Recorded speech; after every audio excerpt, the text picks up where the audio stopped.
Friends, ഇന്ന് നമ്മൾ എപ്പോഴും സോഷ്യൽ മീഡിയയിൽ എല്ലാവരും ഇങ്ങനെ കഥകളും ഒക്കെ കേൾക്കുന്ന ഒരു സാഹചര്യമാണ് ഇപ്പം മുൻപോട്ട് പോയിക്കൊണ്ടിരിക്കുന്നത്. പക്ഷേ എനിക്ക് പുസ്തകങ്ങൾ വായിക്കാൻ ഭയങ്കര ഇഷ്ടമാണ്.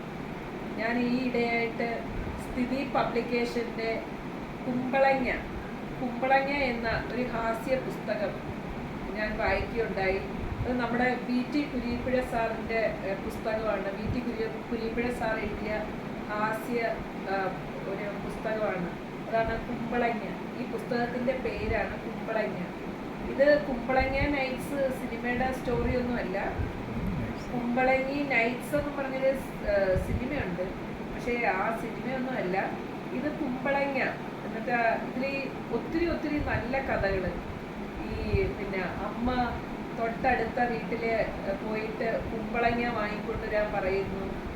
എന്നിട്ട് അത് അവിടെ ചെന്നിട്ട് കുമ്പളങ്ങ വാങ്ങാൻ പറ്റാതായി തിരിച്ചു വരുമ്പോൾ നമ്മൾ സാധാരണ പുതിയ വീടുകളൊക്കെ വെക്കുമ്പം ആരും ഇടാതിരിക്കാൻ വേണ്ടി നമ്മൾ എന്താണ് അവിടെ തൂക്കിയിടുന്നത്? ഒരു കുമ്പളങ്ങ ഇങ്ങനെ തൂക്കിയിട്ടിട്ട് അതിനകത്ത് ഇങ്ങനെ ഒരു പടമൊക്കെ വരച്ച് വെക്കും. അപ്പോൾ അതേപോലെ അവസാനം എന്ത് ചെയ്ത് എങ്ങൊന്നും കുമ്പളങ്ങ കിട്ടാതായപ്പോൾ ആ വീട്ടിൽ വിടാതിരിക്കാൻ വേണ്ടി തൂക്കിയിട്ടിരുന്ന അടുത്ത വീട്ടിലെ കുമ്പളങ്ങ എടുത്തു കൊണ്ടുവന്ന് വീട്ടിലെ അമ്മയുടെ കയ്യിൽ കൊടുത്തതും നമ്മുടെ കുട്ടിക്കാലത്തെ കുറേ കഥകളാണ്. അപ്പോൾ എനിക്ക് ശരിക്കും പറഞ്ഞാൽ വലിയ ഒരു സന്തോഷമാണ് ഈ പുസ്തകം വായിച്ചപ്പോൾ എനിക്കുണ്ടായത്. ഞാൻ ശരിക്കും എൻ്റെ കുട്ടിക്കാലത്തിലേക്ക് കടന്നുപോയി. നമ്മുടെ കുട്ടിക്കാലത്ത് നമ്മൾ സ്കൂൾ വിട്ട് ഓടി വരുമ്പം എൻ്റെ ഫ്രണ്ട്സൊക്കെ ആണെങ്കിൽ എൻ്റെ അച്ചാച്ചൻ്റെ ഫ്രണ്ട്സാണ് കൂടുതലും. ഞങ്ങളുടെ വീടിൻ്റെ അടുത്തൂടെ വരാൻ വേണ്ടി അവർക്ക് ഭയങ്കര ഇഷ്ടമാണ്. എന്തുകൊണ്ടാണെന്ന് അറിയാമോ? ഞങ്ങളുടെ വീട് ചെറിയ ഒട്ടുമാവ് ഉണ്ടായിരുന്നു. മാവിലെ മാങ്ങയെല്ലാം ഇങ്ങനെ താഴെ വരെ കാണും. അപ്പോൾ ഈ മാങ്ങ സ്കൂള് വിട്ട് വരുന്ന വഴിക്ക് മാങ്ങ പിച്ചി കൊണ്ടുപോയി ഉപ്പും മാങ്ങയായിട്ട് കഴിച്ച് റോഡിലൂടെ നടന്നു പോകാൻ പിള്ളേർക്ക് ഭയങ്കര സന്തോഷമാണ്. അങ്ങനെ ഒത്തിരി നമ്മുടെ കുഞ്ഞുനാളിൽ എനിക്ക് ഏറ്റവും എൻ്റെ ജീവിതത്തിൽ ഞാൻ ഇപ്പോഴും ഓർക്കുന്ന ഒരു കാര്യമുണ്ട്. എൻ്റെ അമ്മ പഠിക്കുന്ന കാര്യത്തിൽ ഭയങ്കര സ്ട്രിക്റ്റാണ്. അപ്പം ഞാനാണെങ്കിൽ എനിക്ക് പഠിക്കാൻ എനിക്ക് ഇച്ചിരി മടിയുള്ള, എൻ്റെ വീട്ടിൽ ഞങ്ങൾ 4 മക്കളിൽ പഠിക്കാൻ ഇച്ചിരി മടി എനിക്കാണ്. അപ്പം ഞാൻ എന്ത് ചെയ്യും, പരീക്ഷ കഴിഞ്ഞ് അമ്മ എല്ലാ ദിവസവും പഠിപ്പിക്കും. നമ്മളെ പോകുന്നതിന് മുമ്പ് എല്ലാം പഠിപ്പിച്ചൊക്കെ വിടും. എന്നെ പാഠങ്ങൾ പഠിക്കാൻ പറയും.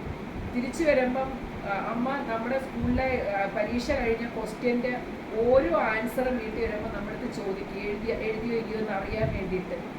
അപ്പോൾ അങ്ങനെ ഞാൻ ഇപ്പോഴും ഓർക്കുന്നത്, ഞാനൊരു ദിവസം ഒരു പരീക്ഷയ്ക്ക് ഇംഗ്ലീഷ് പരീക്ഷയാണ് എഴുതാൻ പോയിട്ട് ഞാൻ ചിലതൊന്നും ഞാൻ എഴുതിയതേ ഇല്ല, ആൻസേഴ്സ് ഒന്നും. അപ്പം ഞാൻ എന്ത് ചെയ്തു, ഞാനിവിടെ ക്ലാസ് റൂമിൽ ഇരുന്ന് പഠിച്ചു. ആ ക്വസ്റ്റ്യൻ എടുത്ത് ടെക്സ്റ്റ് എടുത്ത് ആ ക്വസ്റ്റ്യൻ ആൻസേഴ്സ് എല്ലാം പഠിച്ചു. അങ്ങനെ പഠിച്ച് കുട്ടികളെല്ലാം ക്ലാസ്സിൽ നിന്ന് പോയി കഴിഞ്ഞിട്ട് ഞാൻ അവിടെ നിന്ന് പഠിച്ചു. അവിടെ നിന്ന് പഠിച്ചപ്പോൾ കൊണ്ട് എൻ്റെ അമ്മ തിരക്കി വരുന്നു എന്നെ കാണാൻ. അങ്ങനെ എൻ്റെ അമ്മ വന്ന് എന്നെ വിളിച്ച് വീട്ടിൽ കൊണ്ടുപോയി. പിന്നെ ചോദിച്ചു എന്താ ലേറ്റ്? അപ്പം ഞാൻ പിന്നെ കരഞ്ഞുകൊണ്ട് പറഞ്ഞു, ഇതേപോലെ ഞാനൊന്നും പഠിച്ചിട്ടില്ലായിരുന്നു, ഞാനതൊക്കെ പഠിച്ചിട്ട് വരും, അടി ഒഴിവാക്കാൻ വേണ്ടി. ഓരോ ക്വസ്റ്റ്യന് ചോദിക്കുക, ആൻസർ പറഞ്ഞില്ല നല്ല ചുട്ടടി തരുമായിരുന്നു.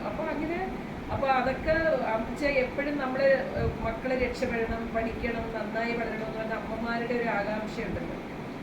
അതേപോലെ ഒത്തിരി നല്ല കഥകളാണ് ഈ കുമ്പളങ്ങ എന്ന ഹാസ്യകഥയിൽ. കുഞ്ഞുനാളിലെ കുരുത്തക്കേടുകൾ എന്ന് വെച്ചാൽ നമ്മൾ കൊച്ചു കുരുത്തക്കേടുകളൊക്കെ കുഞ്ഞുനാളിൽ കാണിക്കാറില്ലേ, അതെല്ലാം വളരെ രസകരമായിട്ടാണ് VT കുരീപ്പുഴ സാറ് ഈ പുസ്തകത്തിൽ എഴുതിയിരിക്കുന്നത്. എനിക്ക് വളരെ സന്തോഷം തോന്നി. അപ്പോൾ സ്ഥിതി പബ്ലിക്കേഷന് പിന്നെ VT കുരീപ്പുഴ സാറിന് ഒത്തിരി നന്ദി ഈ പുസ്തകം പബ്ലിഷ് ചെയ്തതിനും.